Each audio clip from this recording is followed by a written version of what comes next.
우리 앞대 성도님들에게 서로 인사하시면서 선언합시다. 모이면 기도하고 흩어지면 전도합시다. 하나님께서 하십니다.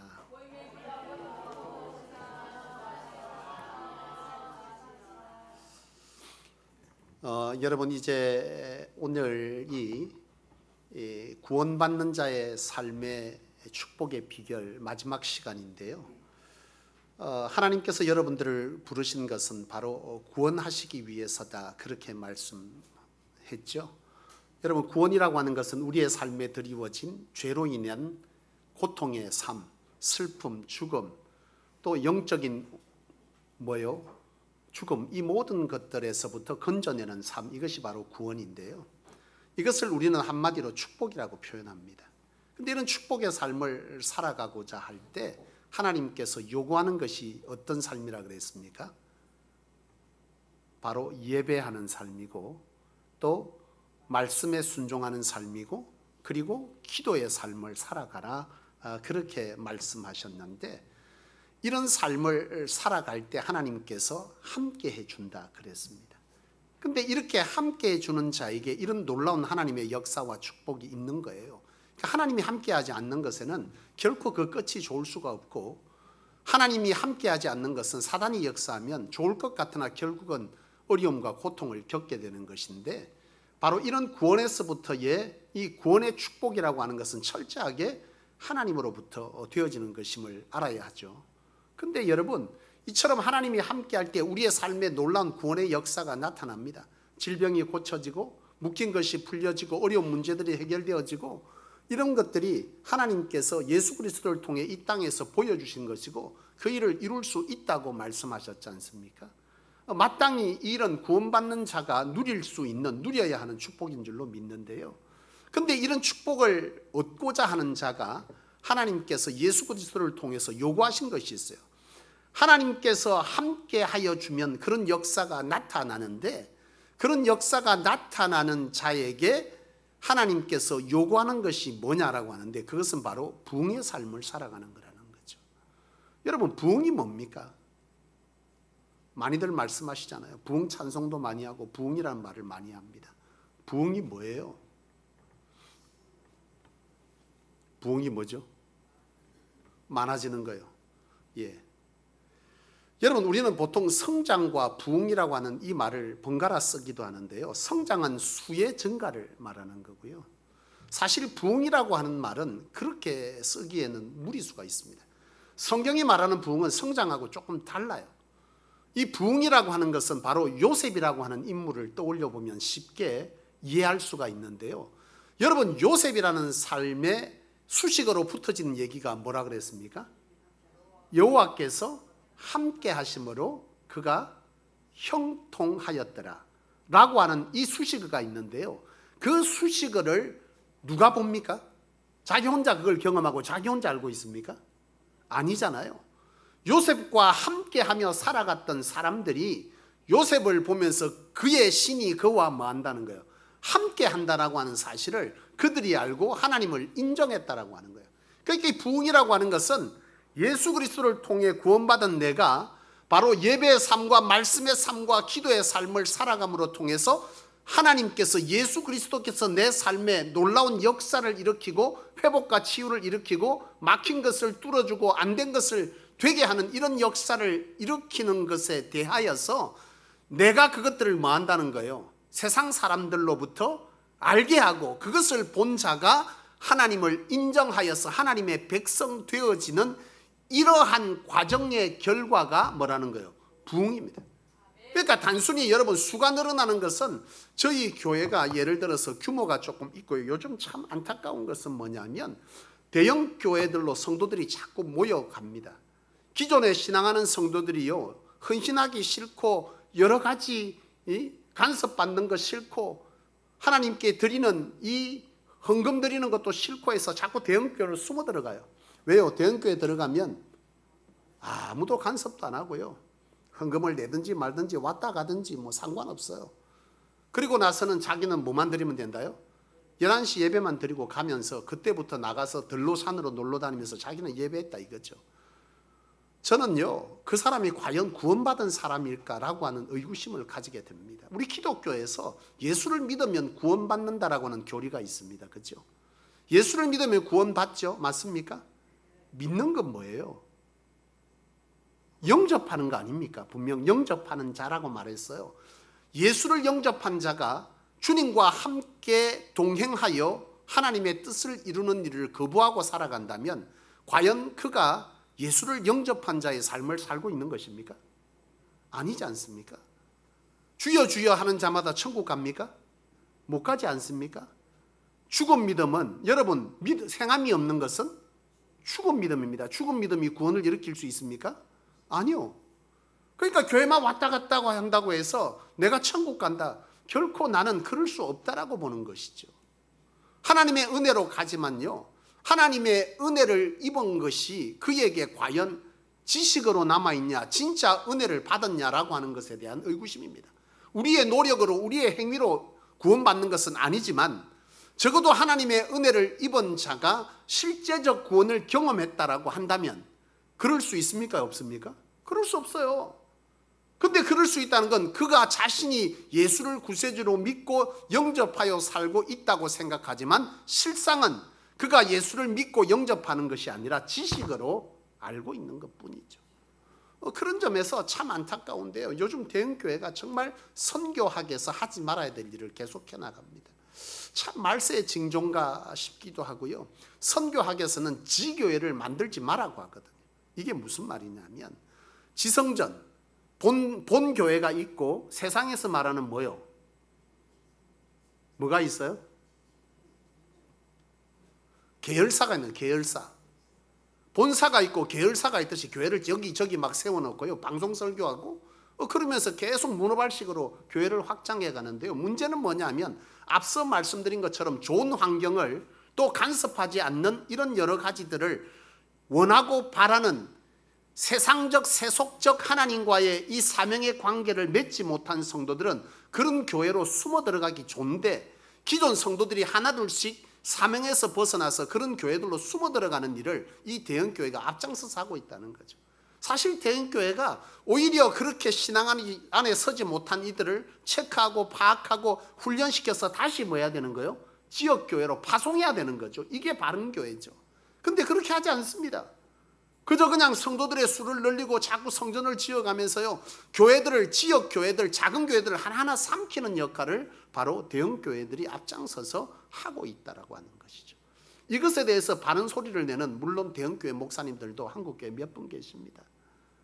그런 분들도 계세요. 그래서 그런 교회들은 일부러요, 교회를 막 쪼개서 막 계속 부교육자들 중에서 훈련되어 있는 부교육자들을 통해서 계속 개척시켜서 약한 지역에 교회를 세우고, 이런 교회를 또 세우는 교회들도 있긴 하지만 많은 교회들이 그렇게 하지를 않아요. 여러분, 사실 이처럼 부흥의 삶이라고 하는 것은 뭔 겁니까? 바로 하나님과 내 삶 가운데 하나님이 뭐하고요? 함께 하셔서 일으키는 하나님의 역사가 내 입술을 통해서 증거되어지고 증명되어지는 이런 일을 통해서 그가 하나님께로 뭐하는 거예요? 나아오는 거예요. 여러분, 대형교회들 돈 있으면 얼마든지 사람 모을 수 있습니다. 그렇게 사람을 앞서처럼 모으는 거잖아요. 그 전에 일전에 부산의 모 교회는 총동원 전도주의를 할 때요, 성도들이 본당을 채워서 모자라서 방송국을 빌려서 하더라고요. 그래서 야, 그 정도로 성도들이 모일 수 있는 대단한 교회구나 했는데, 저는 그 교회가 야, 저렇게 같으면 누구나 할 수 있는 일이었다라는 생각을 해요. 왜냐하면 그때 당시에 그 교회가 총동원주의를 할 때 걸어놓은 경품이 대단하더라고요. 1등이 뭘 것 같습니까? 자동차 한 대였습니다. 야, 아멘도 하고 그러시네. 그러니 여러분, 사람이 모일 수밖에요. 뭐 자동차를 비롯해서 대형 냉장고, 세탁기, 대형 TV, 그때는 굉장히 고가였거든요. 대형 TV를 또 400만 원, 500만 원 할 때인데요. 그런 것들을 경품으로 막 엄청나게 걸어놓은 거예요. 그러니까 사람들이 막 벌떼같이 모이는 거죠. 저희 교회도 매주 예배드리고 돌아가는 성도들에게 5만 원씩 준다면 꽤 올 겁니다, 아마도. 예, 뭐 1, 2, 3부 드려야 될 겁니다. 온 분들 5만 원씩 준다 하면. 과연 그것이 부흥입니까? 근데 그런 여러 형태들로 사람들의 구미를 맞춰주고 사람들의 어떠한 것들을 맞춰가면서 사람의 수를 자꾸 늘려가는, 지성전을 짓고 자꾸 늘려가는 이런 성장 중심의 교회, 여러분 그것은 부흥입니까? 아니죠. 안 믿는 자가 하나님께 나와 사명을 회복하는 일을 하게 하고 하나님의 통치를 받고 살도록, 내가 믿는 하나님을 인정하도록 하는, 이것이 바로 부흥이라고 하는 것인데요, 하나님은 바로 이러한 구원받는 자를 통해서 하나님이 그들과 함께 하시고 그들의 삶에 묶여있는 것들을 해결하여 주심으로 하나님의 사람들을 통해 이 땅에 하나님을 모르는 자들에게 살아있는 복음을 증거하고 그들이 하나님께 나와서 예수를 믿게 하는 이 일을 하나님께서 하도록 뭐 했다는 거예요? 하나님의 사람들을 부르시고 그것을 명했다는 것이죠. 여러분, 이것에 관해서 예수님은 바로 뭐라고 말씀하십니까? 너희는 모든 족속으로 제자를 삼아 아버지와 아들과 성령의 이름으로 세례를 주고 내가 내게 분부한 모든 것을 가르쳐 지키게 하라. 이게 뭐라는 거예요? 부흥이라는 거예요. 그들로 가르쳐 지키게 해라. 그런 사람이 되기는 네가 제자 되었듯이 그도 제자 삼으라. 그리고 사도행전 1장 8절에 오직 성령이 너희에게 임하시면 너희가 권능을 받고 하나님의 역사가 너희 안에 일으키게 되어서 그것을 통해서 이 땅에 말하는 거예요. 땅끝까지 이르러서 증인되어라. 무슨 증인? 예수 복음의 증인되어라. 예수의 복음이 내 삶을 새롭게 하고 회복시키고 심령을 바꾸고 내 삶을 다시금 회복시킨 천국의 소망을 갖게 한 이것에 대해서 너는 나아가서 말하는 것. 나와 함께 하신 하나님을 당신도 보라라고 증언하라. 증인되어라. 이것이 예수님께서 말씀하신 부흥이라고 하는 것이죠. 여러분, 이런 부흥을 예수님께서 명하시고 하나님께서 말씀하셨는데 과연 그렇다면 왜 부흥이 사명입니까? 사명이 뭐예요? 내가 반드시 이루어야 될 일 아닙니까? 책임 있는 일. 여러분 안에 부흥이 사명인 것을 믿으십니까? 이거 내가 꼭 해야 되는 건가? 사명이라고 하는 건 반드시 내가 살아가면서 이루어야 될 명령 아닙니까? 이거 반드시 해야 되는 거예요. 해야 되는 건 맞습니다. 왜냐하면 예수님께서 이 일을 사도행전 8장 1절에서 사도행전 1장 8절 마태복음 28장 19절 20절에서 하신 모든 것은요 명령형으로 되어 있습니다. 명령이 뭐예요? 해도 되고 안 해도 되는 것이 아니라는 거예요. 반드시 지켜 행해야 될 말씀이라고 하는 것이죠.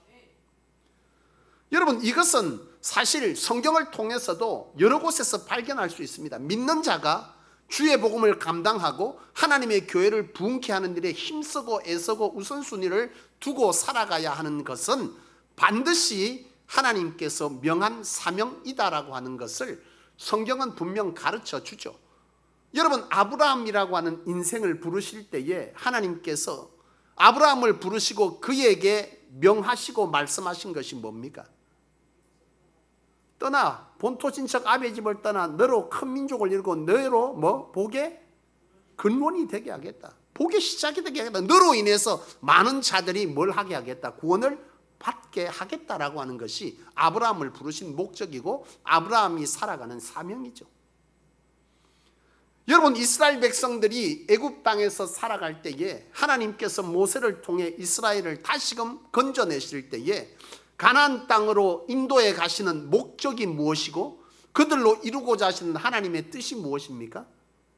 그냥 애굽 땅에 종살이하던 그들이 이집트에서 나와서 여러분 가나안 땅에 들어가서 잘 먹고 잘 살도록 하기 위해서 하나님이 불렀냐? 아니죠. 그들에게 하나님의 번성과 축복이 있지만 무엇으로요? 그들의 힘과 능력으로 하는 게 아닙니다. 무엇으로 하는 겁니까? 하나님으로 하는 거죠. 하나님으로 부흥되어지고 하나님으로 그들의 삶의 역사하심을 통해서 그들이 참신이 누구인 것을 알게 하라. 여호와 하나님인 것을 알게 하라. 이 땅의 구원을 이루고자 하시는 하나님의 뜻이 그 안에 담겨져 있는 것입니다. 여러분, 하나님께서 예수님을 왜 세상에 보내셨습니까? 죄인들을 구원하기 위해서 보냈잖아요. 세상을 구원하기 위해서 보냈지 않습니까? 요한복음 3장 16절 말씀에 하나님이 뭐를요? 세상을 이처럼 사랑한다.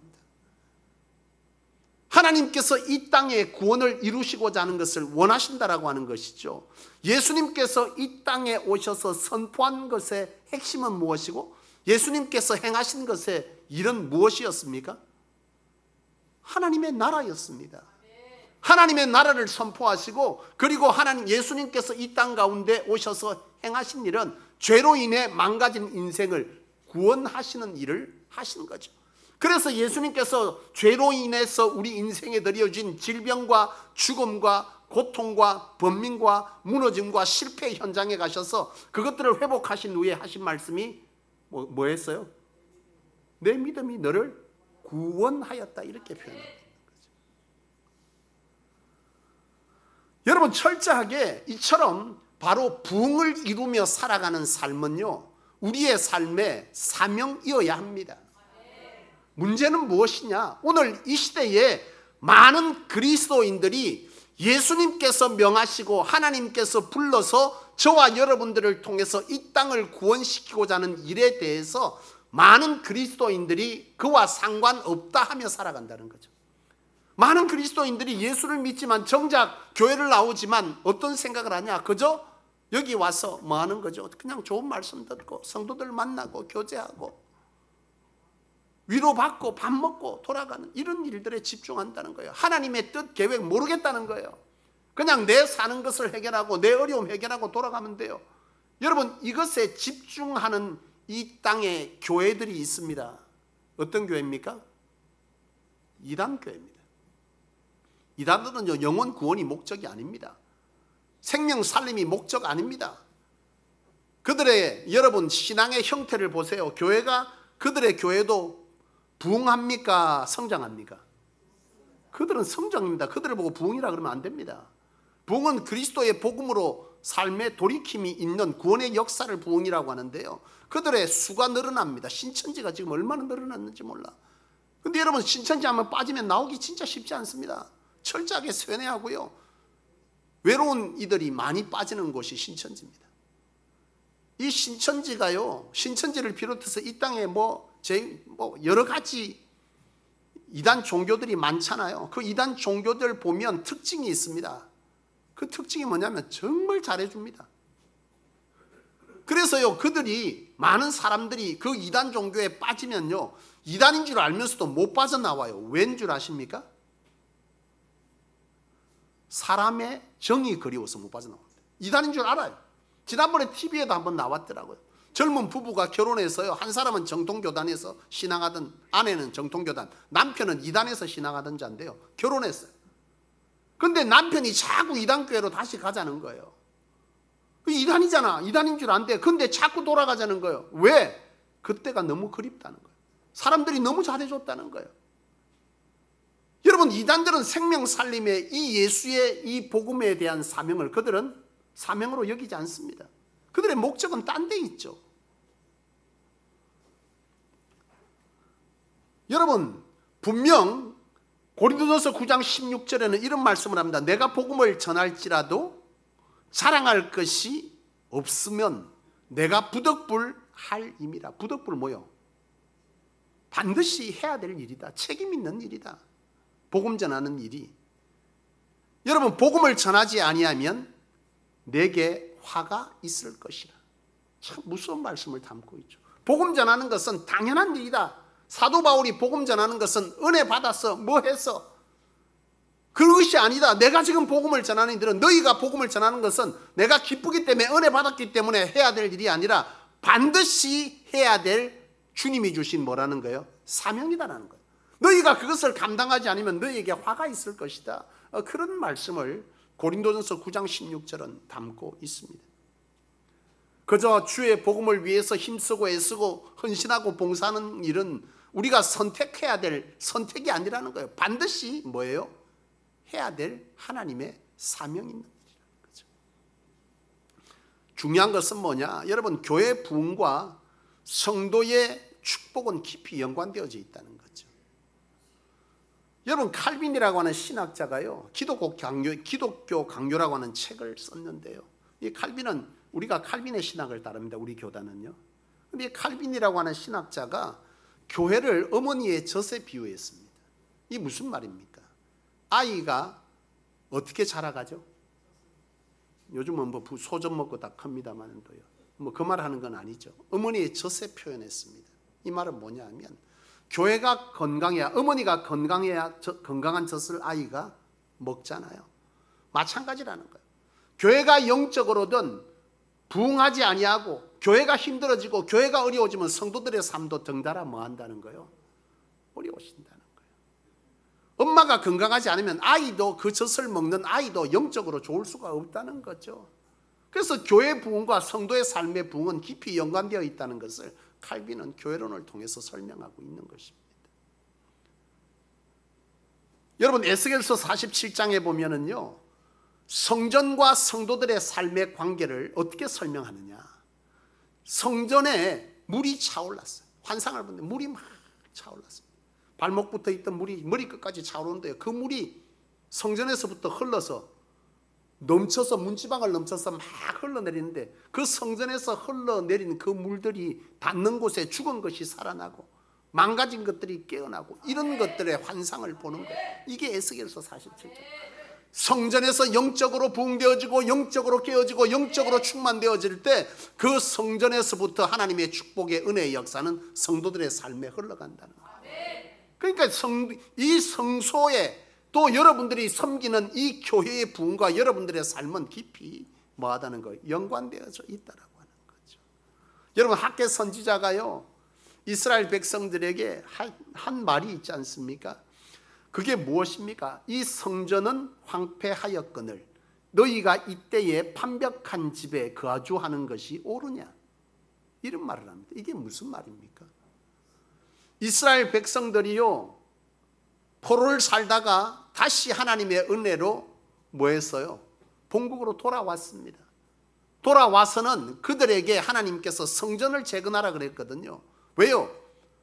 하나님의 영적 재단이 든든히 서갈 때 그 영적 재단을 통해서 하나님은 영적이든 육적인 것들을 하나님께서 회복시키고 축복하시는데, 그것 때문에 그들이 무엇을 망가뜨린 거예요? 그 전에 왜 그들이 포로를 살게 됐죠?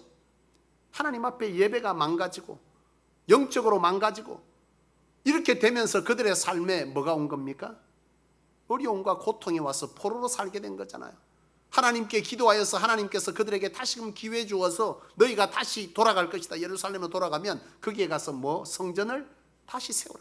너희들의 신앙을 회복하고 너희들의 삶의 자리들을, 교회를 부흥케 하는 일에 너희가 힘써라 했는데, 가서 교회를 부흥케 하고 성전을 세우려고 하는데 방해꾼들이 많은 거예요.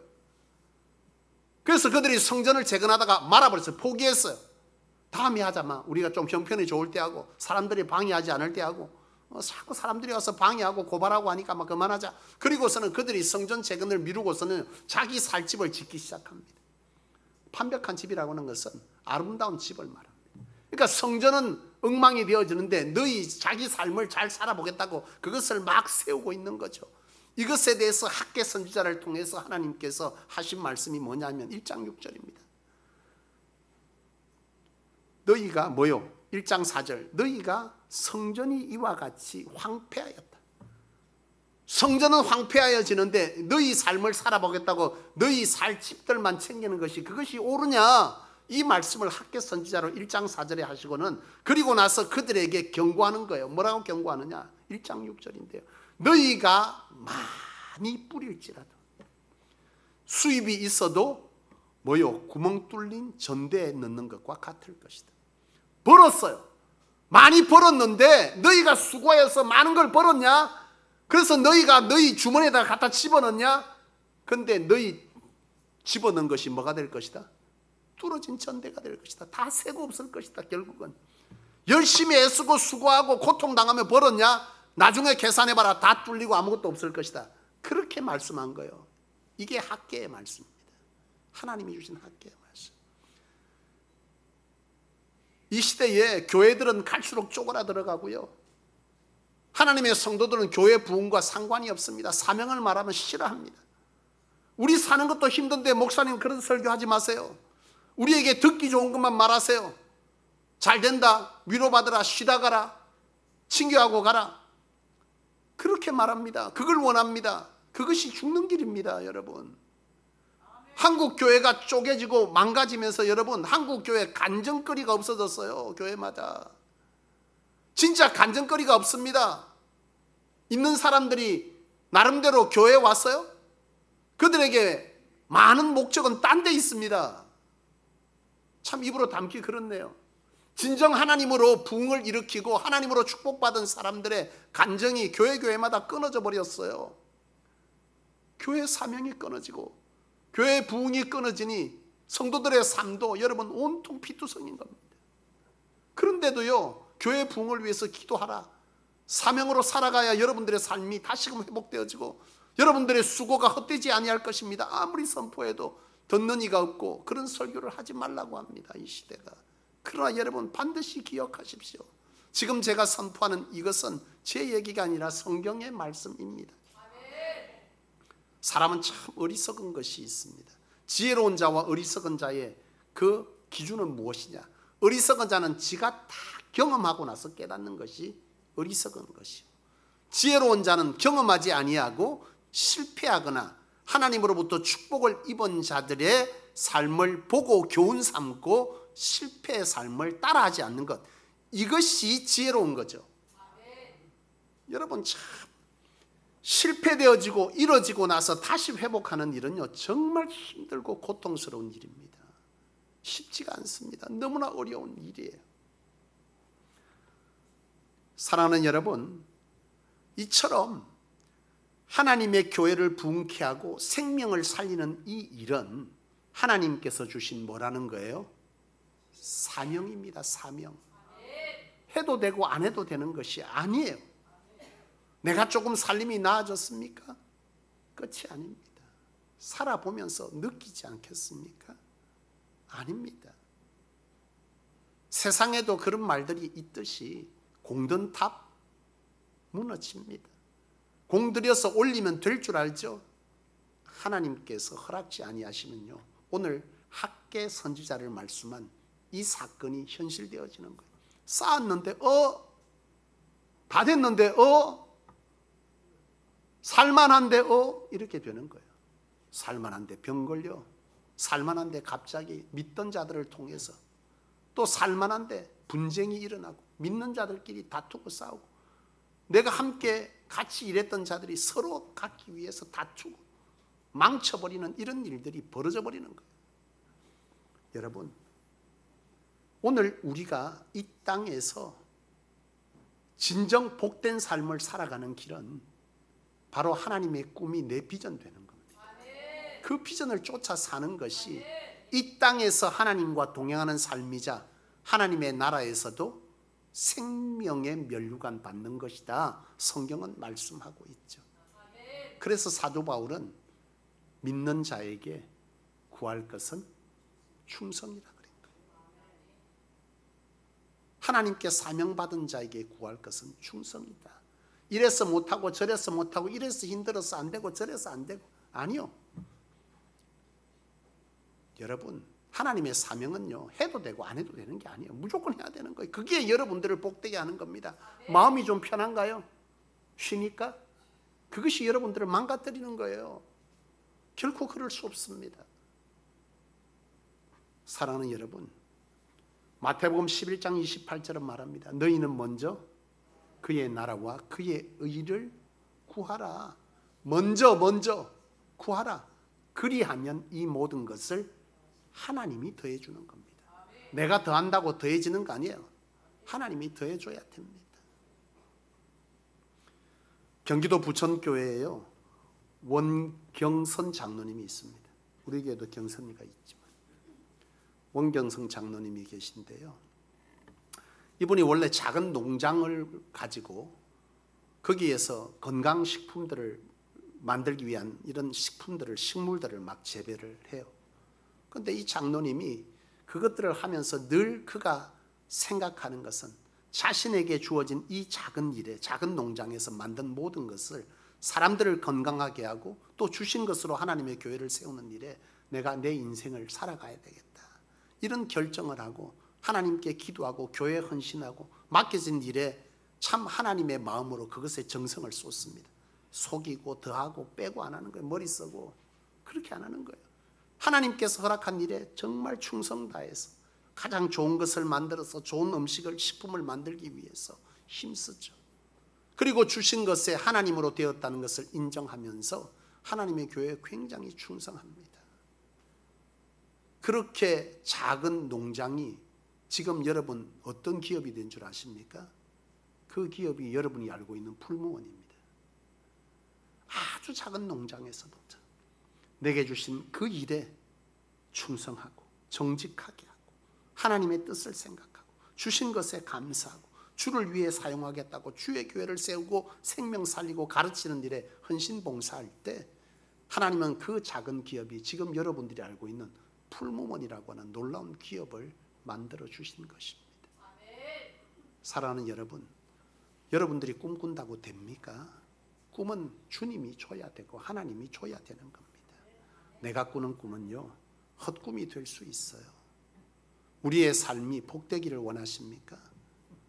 여러분, 하나님께서 주신 사명에 여러분들의 삶의 우선순위를 드리고 목적을 바로잡고 주신 것에 한 걸음 한 걸음 가다 보면 하나님께서 여러분들의 삶을 책임져 주시고 그의 나라와 그의 의를 먼저 구하며 살아가는 그런 자에게 내 인생 내가 책임지면서 울고 불고 다투고 뜯고 물어뜯는 그런 고통의 삶이 아니라 실패되어지고 안 되어서 세상이 싫고 사람이 싫고 산에 가서 살고 싶고 이런 인생이 아니라 하나님 안에서 하나님으로 내 인생이 하나님의 놀라운 역사를 경험하며 사람들을 생명 살리는 일에 가치 있게 살되 하나님께서 여러분들의 삶에 채워주시는 선한 영향력들이 커지는 그런 복된 인생을 살아가는 것이야말로 하나님께서 저와 여러분들을 부르신 이유이자 우리가 살아야 될 인생의 목적이며 방향인 줄로 믿으시고 오늘 이 말씀을 통해서 사명이 생명 살림의 복음 사명이 여러분들의 사명되어지는 그래서 성소가 다시 한번 여러분들의 삶을 부흥케 하는 일에 이 교회를 부흥케 하는 일에 여러분들이 한 마음 한 뜻 한 생각 한 열매를 지향하며 달려갈 때 이 교회가 번성되어지듯 여러분들의 삶도 번성되어질 줄로 믿습니다. 그런 역사는 이미 성소 안에 많이 있었는데요, 안타까운 것은 살만하니 하나님을 잊어버리더라는 거죠. 그런 일이 다시 일어나지 않기를 원하면서 오늘 여러분들이 이 말씀을 통해서 구원의 참 복된 삶을 살아가는 모든 성도님들이 다 되실 수 있기를 주님의 이름으로 축원합니다. 기도하겠습니다.